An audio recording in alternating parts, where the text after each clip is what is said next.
Kulai, 28 Oktober 2025. Program Bengkel Perpindahan Ilmu STEM Pelestarian Lanskap menerusi teknologi simen fero menggunakan bahan buangan terpakai berjaya dilaksanakan dengan baik di SMK Kelapa Sawit oleh Kelabri Dedali Kolej Rahman Putra. Usaha ini adalah sebagai simbol kerjasama erat antara Universiti Teknologi Malaysia dengan program pendidikan khas integrasi sekolah berkenaan. Program yang ditaja oleh Pusat Jaringan Komuniti dan Industri UTM ini telah bermula pada 25 Oktober di KRP UTM sebagai aktiviti pemanas badan oleh mahasiswa KRP di mana mahasiswa selaku urus setia membuat persiapan produk separa siap untuk digunakan pada hari kedua program. Pada 28 Oktober, mahasiswa telah bergerak seawal jam 6.45 pagi dari UTM menuju ke SMK Kelapa Sawit bagi memastikan kelancaran program. Aktiviti di SMK Kelapa Sawit ini telah menyaksikan penglibatan aktif 22 orang murid PPKI, manakala penglibatan dari kalangan mahasiswa KRP adalah seramai 18 orang urus setia.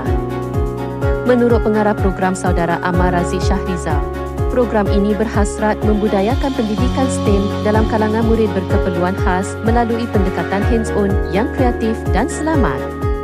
Kami ingin merapatkan jurang antara teori akademik dengan aplikasi praktikal, sekaligus memupuk kesedaran alam sekitar dalam kalangan generasi muda, katanya ketika ditemui. Barisan fasilitator program diketuai teknologi Muhammad Hazri Ishak dengan dibantu 5 fasilitator lain yang berpengalaman iaitu Encik Muhammad Haidi Samsuri, Encik Zamri Rahmat, Encik Muhammad Kamarul Ashraf Rahmat, Encik Muhammad Fidaus Zainaluddin dan Encik Nurijam Jamil. Program dimulakan dengan taklimat keselamatan menyeluruh dan diikuti dengan demonstrasi bancuhan pasir.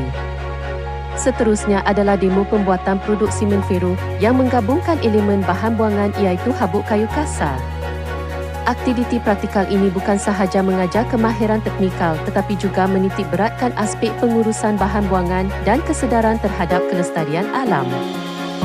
Hasilnya, 2 set meja lanskap simen fero dan 8 set cendawan mini hiasan lanskap berjaya dihasilkan dan ditinggalkan di laman PPKI sekolah sebagai produk dan kemudahan kekal untuk kegunaan harian murid-murid.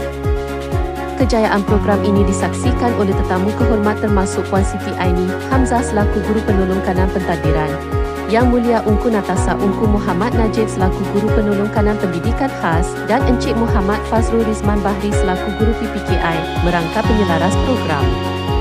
Turut hadir sewaktu sesi penutup juga adalah Encik Muhammad Hanafi Matsah selaku Pegawai Pemantau dari Pusat Jaringan Komuniti dan Industri UTM. Menurut Puan Siti Aini, program seumpama ini memberi nilai tambah besar kepada perkembangan murid PPKI.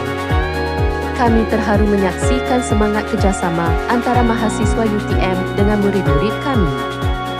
Produk yang dihasilkan bukan sahaja bermutu tinggi tetapi mempunyai nilai sentimental yang mendalam, ujarnya.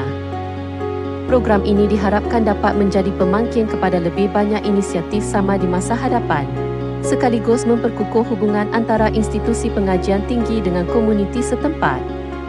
Impian kami adalah melihat setiap murid berkeperluan khas mendapat peluang sama rata untuk mengecapi pendidikan STEM yang berkualiti dan relevan dengan keperluan semasa, tambah Amar Raziq.